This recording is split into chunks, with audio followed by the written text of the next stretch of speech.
సంస్కృత సార్కి ఇంత గొప్ప అవకాశం ఇచ్చినటువంటి మా డిపిఆర్ఓ దశరథ్ సార్కి ధన్యవాదాలు.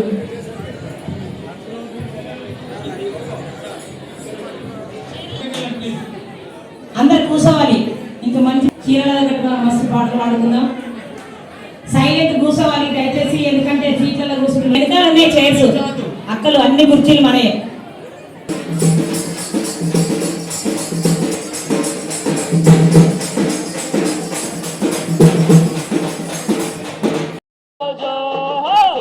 పండు సింతించరాదు, సిలిక తిన్న పండు సింతించరాదు, అవ్వని కోడల్ల మర్తించరాదు, మర్తించి మన ఇంట మాట పడరాదు. ఆది కాలం నాడు అన్నన్న మాట అర్చయి గుంటన అర్థమై వెళ్తూ, పోలికలెల్లంగ బావన్న మాట హరికతలెల్లంగ వల్కొలచ్చు. జో జో ఎట్లా నేర్చినవమ్మ ఈ గట్ట నడవా, ఎట్లా నేర్చినవమ్మ ఈ గట్ట నడవా, గట్లు కావు ఇవి మేడమిద్దెలు, మేడమిద్దెలు కావు శ్రీరామ గుళ్ళు, శ్రీరామ గుళ్ళకు ఎదురెన్నెలాని ఏ తిరన్నలు సోనాల బాయి, సోనాల బాయికి తల్లు లేవాని, కుంభవర్షం గురుసు సన్నట్లు వండు బియ్యము స్వామి తలవాలు, బీట వరి బియ్యము బిడ్డ తలవాలు, మాలవరి పట్టాన మల్లె తెల్లాన, బియ్యము తెల్లాన పిండి తెల్లాన, మా తండ్రి చూసటి బాధ తెల్లాన.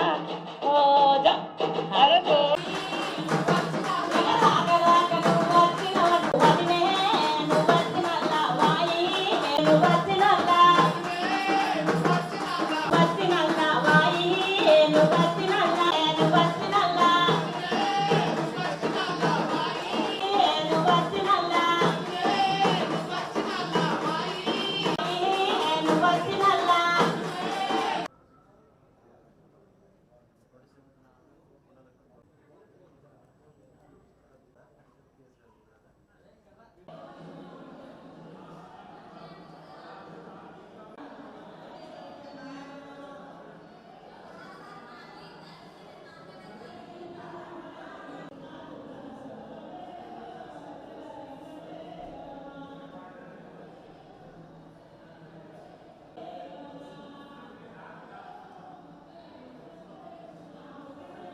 కాబట్టి ఈ యొక్క కార్యక్రమాన్ని మరి మీరందరూ మరొకసారి చప్పట్లతో తెలియవలసిందిగా కోరుచున్నాము. మరి ఈ యొక్క కార్యక్రమానికి పేరు పేరున స్వాగతం. అదేవిధంగా ప్రింట్ అండ్ ఎలక్ట్రానిక్ మీడియా వారికి కూడా కలెక్టర్ గారిని కోరుచున్నాను. Thank you sir.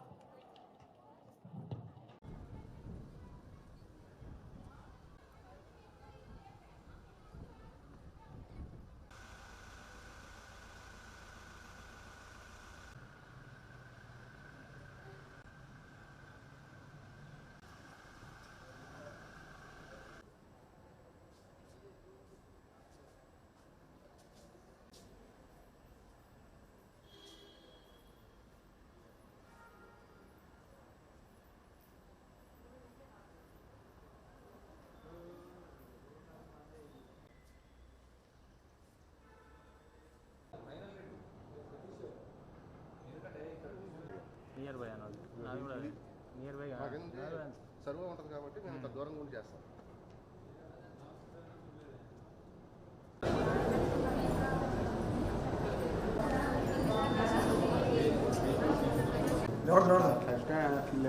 మీరు మంచిగా నెట్వర్క్ ఇప్పుడు ఇది కన్నారులే చెప్పమ్మా లోపలికి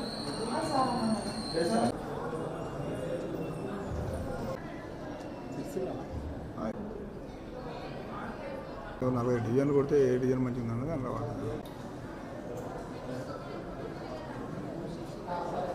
జై తెలంగాణ జయ హో తెలంగాణ బతుకమ్మ నవ్వింది గంగమ్మ నడిసింది నేలమ్మ మురిసింది నింగేని నటించింది జై జై తెలంగాణ జయ హో తెలంగాణ జై జై తెలంగాణ జయ హో తెలంగాణ జయ హో తెలంగాణ జయ హో తెలంగాణ జయ హో తెలంగాణ. తర్వాత మనం అన్న మనకు చెప్పిండు ఖచ్చితంగా అక్కలందరి వాళ్ళ బతుకమ్మ ఆడందంట.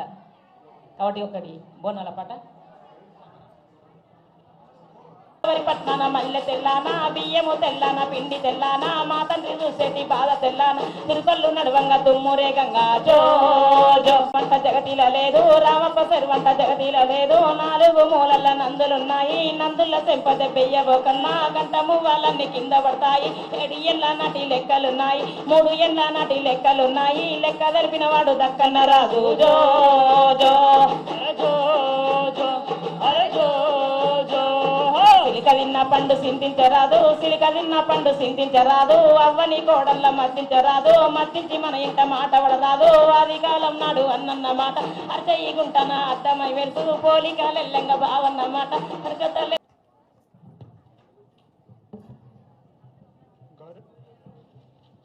గ్రంథాలయ సమితి చైర్మన్ గారికి అలానే రైతు సమన్వయ సమితి చైర్మన్కి ఇక్కడికి వచ్చేసిన ప్రజాప్రతినిధులు అందరికీ అందరి ప్రజాప్రతినిధులకి మీడియా మిత్రులకి అండ్ అందరూ బతుకమ్మ చీరల కోసం వచ్చిన మహిళలందరికీ కూడా నా నమస్కారం.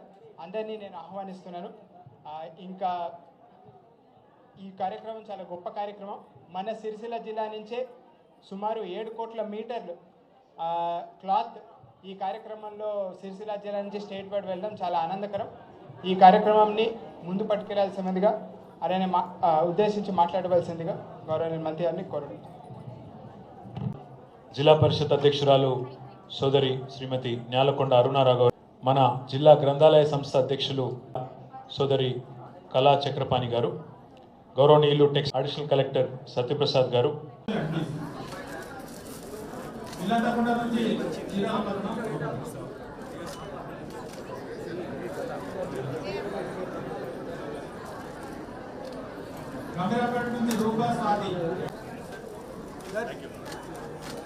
ముస్తాబాద్ నుంచి పద్మ వాణి కల్పన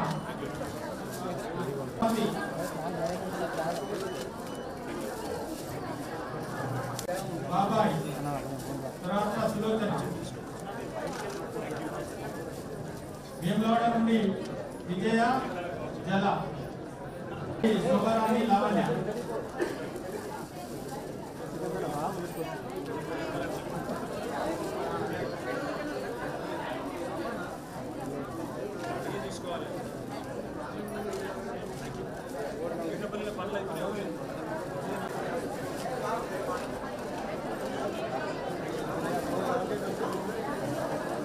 అస్మా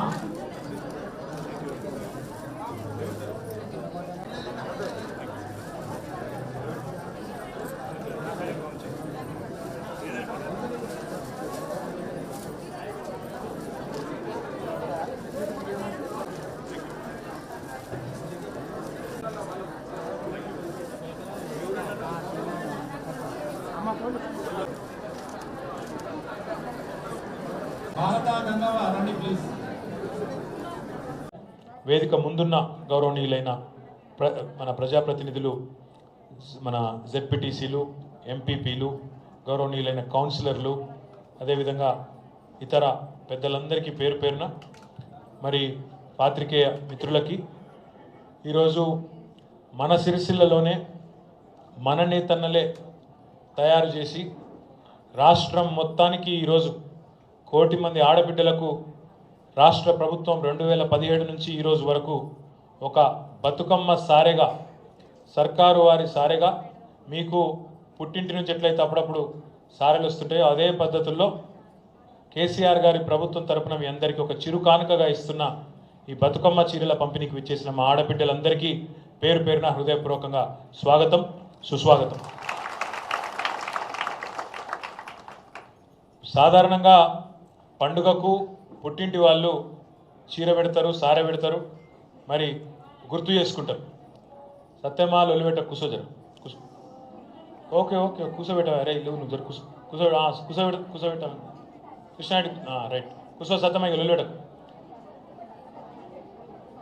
అట్లా పండుగ వచ్చిందంటే సాధారణంగా ఒక మంచి కోలాహలమైన వాతావరణంలో పుట్టింటోళ్ళు ఎప్పుడు వస్తారని చూస్తారు. అట్లాంటిది ఈ రోజుల్లో మానవ సంబంధాలు తగ్గిపోయినాయి, రాకలు పోకలు తగ్గిపోయినాయి. కొద్దిగా సుట్టపోలు వస్తే కూడా భయపడే రోజు వచ్చింది. ఎందుకంటే అన్ని పిరమైనవి, సుట్టపోలు వస్తే ఇంకా భారం అవుతారనే భయం. అంతేనా నేను చెప్పే కరెక్టే కదా? అన్ని పిరమైన మాట కూడా వాస్తవమే కదా. పప్పు, ఉప్పు, నూనె, సిలిండరు అన్ని పిరమైనవి. కాబట్టి ఒక రకమైన పరిస్థితి వచ్చింది. మానవ సంబంధాల్లో కూడా కొంత ఒక రకంగా చెప్పాలంటే ఇదివరకు ఉన్న పరిస్థితులు ఇప్పుడు లేవు. కానీ రాష్ట్ర ప్రభుత్వం ఈరోజు ముఖ్యంగా పేదింటి ఆడబిడ్డలకు అండగా ఉండాలి, వారి ముఖంలో ఒక చిరునవ్వు చూడాలన్న ఉద్దేశంతో ప్రతి పండుగ, దానికి మనకు మతము కులము ఆ పిచ్చి లేదు కాబట్టి, మనకు హిందువులు జరుపుకునే దసరా పండుగ, బతుకమ్మ పండుగకు మా హిందూ ఆడబిడ్డలకు చీరలు, క్రైస్తవులైన మా ఆడబిడ్డలు పండుగ జరుపుకుంటే వారికి క్రిస్మస్ సందర్భంగా చీరలు, ముస్లిం ఆడబిడ్డలు పండుగ జరుపుకుంటే వాళ్ళకు రంజాన్ సందర్భంగా చీరలు. ఈ రకంగా బ్రహ్మాండంగా ఎవరు ఏ ధర్మాన్ని ఏ విశ్వాసాన్ని ఆచరించుకుని ఉన్న వాళ్ళైనా సరే వారి విశ్వాసాన్ని గౌరవిస్తూ పేదింటి ఆడబిడ్డల ముఖంలో చిరునవ్వు చూడాలనే ఉద్దేశంతో కేసీఆర్ ప్రభుత్వం ఈ కార్యక్రమాన్ని తలపెట్టింది. నెంబర్ 1. రెండవది మీకు యాదుకుండాలి, సిరిసిల్ల అనే పేరుకు ఎట్లొచ్చిందో మీకు తెలుసు. సిరిగల ఊరు అంటే లక్ష్మీదేవి కొలువు ఉండే ఊరు ఇది అనే దాంతో మళ్ళా సిరిసిల్ల అన్న పేరు వచ్చిన విషయం మీకు తెలుసు. కానీ సిరిసిల్లలో రాను రాను రాను రాను ఇక్కడ వస్త్ర వ్యాపార పరిశ్రమ దెబ్బతిని ఇక్కడి నేతన్నలు సంక్షోభంలో కూరుకుపోయి ఒక దశలో ఒకటే వారంలో 8-9 మంది నేతన్నలు బలవన్మరణాలకు, ఆత్మహత్యలకు పాల్పడ్డ రోజులు. మొత్తంగా చూస్తే వందల ఆత్మహత్యలు ఇదే సిరిసిల్లలో ఆనాడు 2005, 6, 7, 8 తెలంగాణ వచ్చేదాకా పెద్ద ఎత్తున జరిగిన విషయం కూడా మీకు తెలుసు. అందుకే కేసీఆర్ గారి మదిలో పుట్టిన ఆలోచన ఏంటంటే ఆడబిడ్డలకు ఒక కానుక ఇచ్చినట్టు ఉండాలి, నేతన్నకు పని చెప్పినట్టు ఉండాలి, పని ఇచ్చినట్టు ఉండాలి. తద్వారా అటు ఆయనకు బట్టకు పొట్టకు తిప్పలు లేకుండా ఆయన ఉంటాడు, ఇటు మా ఆడబిడ్డలకు కూడా ఒక చిన్న కానుక ఇచ్చినట్టు ఉంటుందని చెప్పి సంవత్సరానికి దగ్గర 300 కోట్ల పైచిలకు రూపాయలు ఖర్చు పెడుతూ గత 5 సంవత్సరాలుగా మనం ఈ కార్యక్రమం చేస్తున్నాం. మరి దీనివల్ల నేతన్నకి ఏం జరిగింది అని మీరు అడగవచ్చు. నేతన్నకి ఏం జరిగిందంటే సిరిసిల్లలో ఉండే నేతన్నలందరినీ ఇక్కడికి సంబంధించిన వస్త్ర వ్యాపార పరిశ్రమకు సంబంధించిన పెద్దల్ని ముఖ్యమంత్రి గారు ఒకసారి పిలిచి 4-5 గంటలు కూర్చోబెట్టి మాట్లాడింది. ఆయన అడిగిండు ఆ రోజు, ఎంత వస్తుంది మీకు ఈరోజు నెల నెల ఒక నేత కార్మికుడు సిరిసిల్లలో ఉంటే ఆయనకు ఎంత సంపాదిస్తున్నాడని అడిగింది. అడిగితే 7,000, 8,000 ఎక్కువ 10-12 వేలు వస్తుంది సార్, అది కూడా కష్టపడితే వస్తుంది అని చెప్పారు. ఆ రోజు కేసీఆర్ గారు అన్న మాట ఏంటంటే సిరిసిల్లకుండే ఈ సమస్య శాశ్వతంగా పోవాలంటే ఏం చేయాలని ఆలోచించండి అని చెప్పి మేము అందరికి చెప్పి బతుకమ్మ చీర ఒకటి, మనం స్కూల్ యూనిఫామ్లు కుట్టే స్కూల్ యూనిఫామ్ బట్ట కానీ, అదేవిధంగా మనం కేసీఆర్ కిట్ల ఇచ్చే చీర కానీ, రంజాన్కు క్రిస్మస్కి ఇచ్చే చీర కానీ అన్ని ఆర్డర్లు సిరిసిల్లలో ఉండే నేతన్నలకు ఇవ్వండి. ఇచ్చినట్టయితే అక్కడ ఉండే వేలాది మంది కార్మికులకు ఒక్కొక్కరు ఇవ్వాలి. ఎవరెవరైతే 8-10 వేలు సంపాదిస్తున్నారో వాళ్ళే 16 నుంచి 20 వేల రూపాయలు సంపాదించే పరిస్థితి రావాలని చెప్పినరు. చెప్పినట్టే చేసి చూపెట్టిన నాయకుడు కేసీఆర్ గారు అనే మాట ఈ సందర్భంగా విజ్ఞప్తి చేస్తున్నారు. ఇది నాకంటే బాగా మీకే తెలుసు, సిరిసిల్లలో మీరుంటారు, మీకు తెలుసు. దీనివల్ల ఈ పని వల్ల లాభం జరిగిందా, సంవత్సరంలో 3 నుంచి 6 నెలల పాటు ఇచ్చిన పని వల్ల లాభం జరిగిందా, మరి కుటుంబాలు బాగుపడ్డాయా లేదా అంటే నాకంటే బాగా మీకే ఎరుక. దాంతోపాటు కేవలం ఈ బట్టల ఆర్డర్లు ఇచ్చుడే కాదు, దీంతోపాటు మనం ఏం చేసినాం, రైతు బీమా అని ఒకటి పెట్టింటివి గతంలో. రాష్ట్రంలో రైతు ఏ మారుమూల ప్రాంతంలో ఉన్నా ఒక గుంటెడు జాగుంటే చాలు, ఆ రైతు పేరు ప్రభుత్వ రికార్డులో ఉంటే చాలు, ఆయన ఎట్లా చచ్చిపోయినా, దెబ్బన గుండెపోటుతో చచ్చిపోయినా, కరెంట్ షాక్ కొట్టి చచ్చిపోయినా, యాక్సిడెంట్లో చచ్చిపోయినా, ఎట్లా చచ్చిపోయినా ఆయనకు 5 లక్షల జీవిత బీమా ఇస్తున్న ఒకే ఒక్క ప్రభుత్వం ప్రపంచంలో తెలంగాణ ప్రభుత్వం. భారతదేశంలో కాదు, ప్రపంచంలో ఎక్కడ ఇటువంటి ప్రభుత్వం లేదు.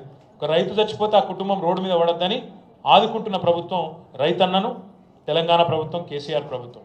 అదే పద్ధతుల్లో రైతుకి ఎట్లనైతే బీమా పెట్టినామో ప్రభుత్వం లేదు. ఒక రైతు చచ్చిపోతే ఆ కుటుంబం రోడ్డు మీద పడొద్దని ఆదుకుంటున్న ప్రభుత్వం రైతన్నను తెలంగాణ ప్రభుత్వం, కేసీఆర్ ప్రభుత్వం. అదే పద్ధతుల్లో రైతుకు ఎట్లనైతే బీమా పెట్టినామో నేతన్న కూడా అట్లే పెట్టాలన్న ఉద్దేశంతో దబ్బన నేత కార్మికుడు ఏ కారణం చేత చచ్చిపోయినా, ఎందుకంటే శారీరక శ్రమ ఎక్కువ ఉంటుంది, 50 ఏళ్ళ తర్వాత చేసుడు కూడా కష్టం ఉంటుంది, పెన్షన్ ఇచ్చుడే కాదు, 2000 రూపాయల పెన్షన్ ఇచ్చుడే కాదు, ఈరోజు బ్రహ్మాండంగా నేతన్నకు బీమా అనే ఒక పథకాన్ని తీసుకొచ్చి మొన్న చేనేత దినోత్సవం నాడు ఆగస్టు మాసంలో తీసుకొని ఈరోజు రాష్ట్ర వ్యాప్తంగా 80,000 మంది నేత కార్మికులకి 5 లక్షల రూపాయల చొప్పున మొత్తం మీరు ఒక్క రూపాయి కట్టే అవసరం లేకుండా నేతన్నకు కూడా బీమా ఇస్తున్న ఏకైక ముఖ్యమంత్రి, ఏకైక ప్రభుత్వం తెలంగాణ ప్రభుత్వం అనే మాట ఈ సందర్భంగా నేను మీకు విజ్ఞప్తి చేస్తున్నాను. ఈరోజు ఈ 2 మాత్రమే కాదు, నేతన్నకు చేయూత అని ఇంకో కార్యక్రమం తీసుకున్నాం.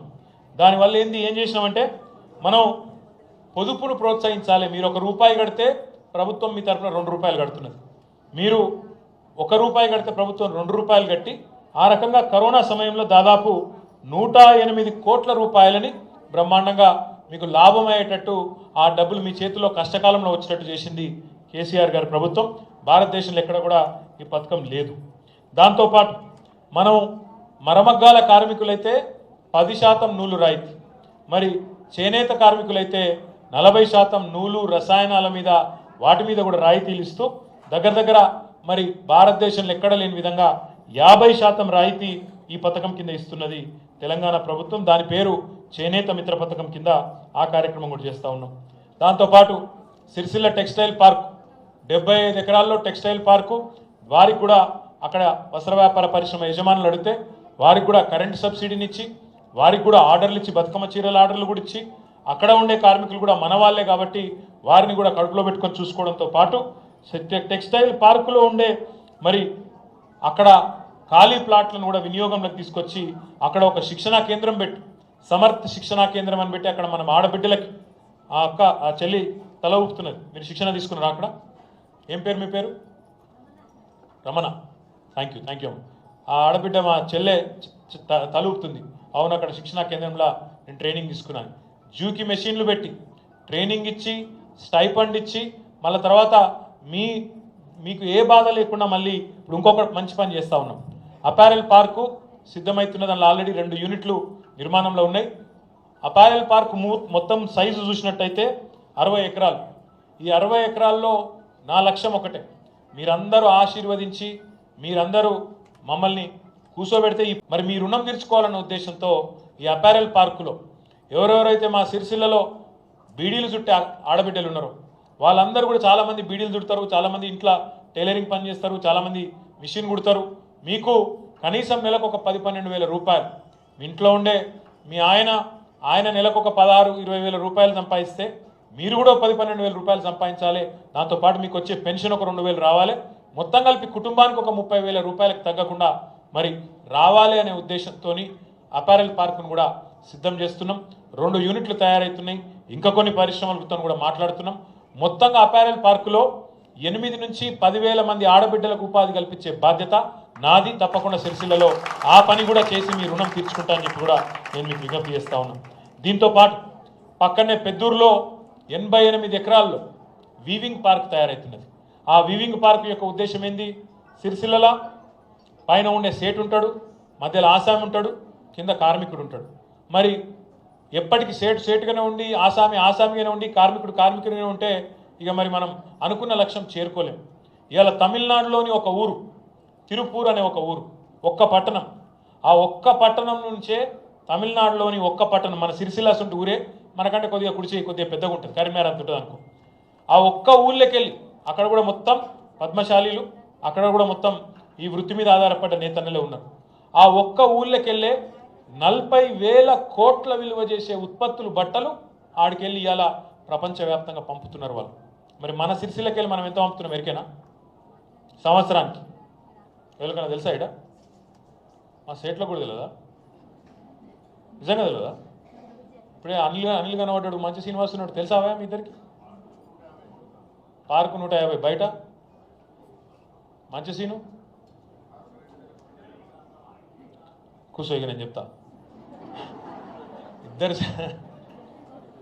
ఇద్దరు సేట్లు పెద్దోళ్ళు, సిరిసిల్ల కథ వాళ్ళకి తెలియకపోయినా నాకు తెలిసి, నేను సేట్ను కూడా కాకపోతే కూర్చో మొత్తం కలిపితే కూడా ఆయన తప్పు చెప్పిండు. మొత్తం కలిపితే కూడా 2000 కోట్ల గుళ్ళేం మనం. వాడేమో కరీంనగర్ అంటున్నాడు, వాడేమో 40,000 కోట్ల కత్తున్నది వాడిని తమిళనాడులో. మనకేం తక్కువ చెప్పు.